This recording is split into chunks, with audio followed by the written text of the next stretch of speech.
আসসালামু আলাইকুম এভরিওয়ান, কি অবস্থা সবার? আই হোপ যে সকলেই ভালো আছেন। Welcome to my another video. তো গাইজ, আজকের ভিডিওর টপিকটা আপনারা আপনাদের প্রিয় সজল ভাইয়ের কাছ থেকে শুনে নিন। হ্যালো গাইস, আজকে আমরা যাচ্ছি। আমরা তিনজন, এখানে সাদিক পালি আছে। আমরা যাচ্ছি একটা সেফ মোটো বাইক দেখতে।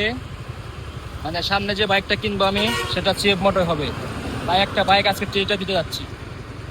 চলে। আমার বাইকে একদমই তেল ছিল না, তাই সর্বপ্রথম গেলাম পাম্পে তেল ভরতে। আর একটা মজার ব্যাপার হলো, কিছুদিন আগে যেই পাম্পগুলোতে দাঁড়ানোর জায়গা ছিল না, আর এখন সেই পাম্পগুলো একদম ফাঁকা। তাই শান্তিতে তেল ভরে আবার রওনা দিলাম বাইক দেখতে। বাইকটা সামনে থেকে দেখার পর প্রথম ইমপ্রেশনেই অনেক ভালো লাগলো। কালারটা ছিল অরেঞ্জ, দেখতে একদম অ্যাগ্রেসিভ একটা লুক। প্রথমে পাপ্পু ভাই বাইকে উঠলো, সে ভালোভাবে বাইকটা চেক করলো, তারপর একটা টেস্ট ড্রাইভ দিল।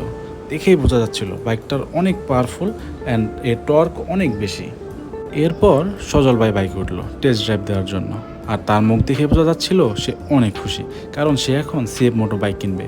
আসলে আমার সাথে রেসে হারার পর মনে হয় ঠিক করে ফেলেছে যে সে এখন হায়ার সিসি বাইক কিনবে। তারপর আসলো আমার পালা। আমি যখন বাইকে উঠলাম, প্রথমে যেটা আমার সবচেয়ে বেশি ভালো লেগেছে সেটা হলো এর সিটিং পজিশন।